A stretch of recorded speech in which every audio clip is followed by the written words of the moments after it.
Dead by Daylight is, in my opinion, the best online horror game I've ever played in my life. I think I speak for most when I say that. What interests me the most about DBD is the new chapters that arrive every 2 to 3 months.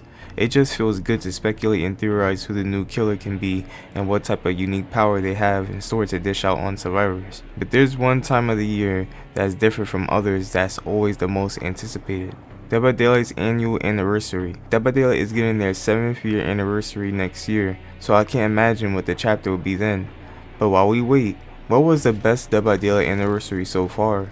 Now this is obviously subjective and there really isn't any right or wrong answer, just all opinions. I'm mainly focusing on chapters that were revealed with the anniversary, the speculation built up for the anniversary, and my overall thoughts on how the anniversary was dished out altogether. And by saying that just like that, I think that this all points to one particular anniversary, the 4th year anniversary. To me, the 4th year anniversary was absolutely the best anniversary so far. The anticipation for it had everyone losing their minds. There were no leaks spoiling the chapter reveal, and the chapter was a horror masterpiece by itself, Silent Hill. The funny thing about the anticipation for the 4th year anniversary was that the chapter reveal was in front of our faces the whole time in the anniversary logo. The anniversary logo looked like Pyramid Head's head, but there was a constant debate about whether or not Silent Hill will be making it to DBD for the 4th year anniversary at the time. Regarding what behavior specifically Matthew Cote has stated during the time, we are quite excited to celebrate another amazing year in the history of Dead by Daylight. The game is always changing, always improving. We brought you a lot of really cool stuff this year, and next year will be even more intense. This last chapter is a very emotional milestone for us, and we cannot wait to share it with you. Come join us as we celebrate year 4 of Dead by Daylight. This got to everyone's head by thinking that the chapter for the 4th year anniversary will be a classic movie license instead of a classic game license. A classic movie license such as It, considering that Pennywise is Matthew Cote's most requested killer, at least at that time, and that's what screwed everyone up, including me and my brother. And yo, when I tell you that the reveal caught me by surprise, it caught me by surprise. The trailer was so perfect and cinematic that it immediately gave me goosebumps. I mean, just seeing the trailer again after a few years already knowing what it is still does the job today, and that's the crazy part. I had no idea the chapter would be Silent Hill. I thought that the logo was far-fetched and that was the devs' way of tricking us, but it wasn't. They were dead ass serious. But that's what automatically fails with the other anniversaries. They kinda lack the surprise factor.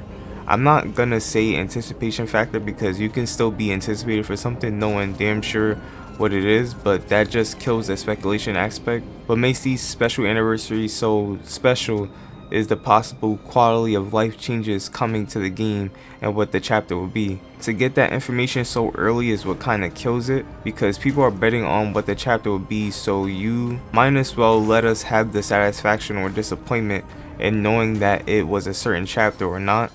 The 3rd anniversary was a huge surprise, at least for me, because I had no idea it would have been Ghostface. I mean, it was a whole debate about the logo looking like the Scream 3 logo, but regardless of that, Ghostface had leaked a month prior anyways, killing the surprise early. Not to mention that Ghostface during PTB was absolutely atrocious, buggy, and powerless to play. The second you looked at the guy, his power was gone and had to recharge again. It was crazy, bro. The 5th anniversary was announced, but I think Behavior did it in the most clever way possible because they announced a chapter without entirely revealing what consists of the chapter, that chapter being Resident Evil. And I mean, this was obviously a big moment, right? I mean, it's Resident Evil, that was my childhood. I think I speak for most people. Fun fact, I actually thought at first that the killer would have been the liquor due to something I heard in the end of the trailer.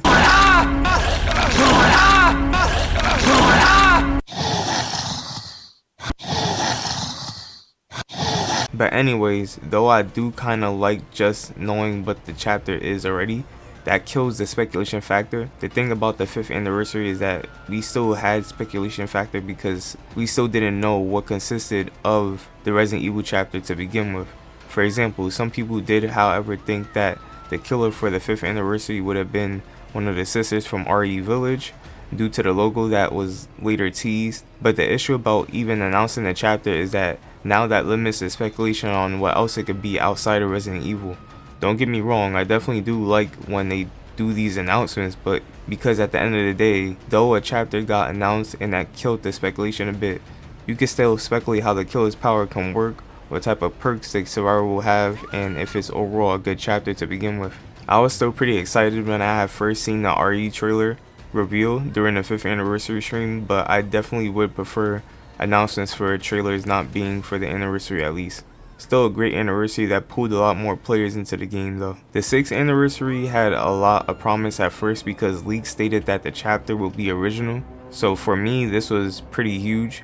Most people were disappointed because of the fact that it's not a licensed chapter for the anniversary, but I was excited, not gonna lie. I was excited because for the first time an anniversary chapter finally wasn't anything license related. So I knew since it was the anniversary and it was the original chapter that it was gonna be extremely dope chapter. What made me even more hyped is when DVD Leaks finally decided to spill the beans and leak the chapter completely. I obviously wasn't excited that the whole chapter got leaked, but I was excited by what I was seeing. Terrifying creature named the Dredge, power of turning the map pitch black, coming out of lockers, thickness.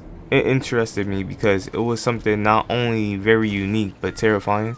But to me, the 4th year anniversary is easily one I would never forget and I will always be surprised by. I guess because I was one of the bunch who thought it would have been a movie license and not a game license. So the fact that it was Silent Hill, that will forever be stuck in my mind as the most surprising thing. Or I should say the most surprising, exciting, and most suspenseful DVD anniversary chapter. But anyways, let me hear your thoughts down below. Which anniversary chapter was the best for you? As always, love y'all, take care, and I'm gonna see you on the next one. Peace. To the beat, y'all. Check it out. Come on. 1, 2. 1, 2, yo. What you go?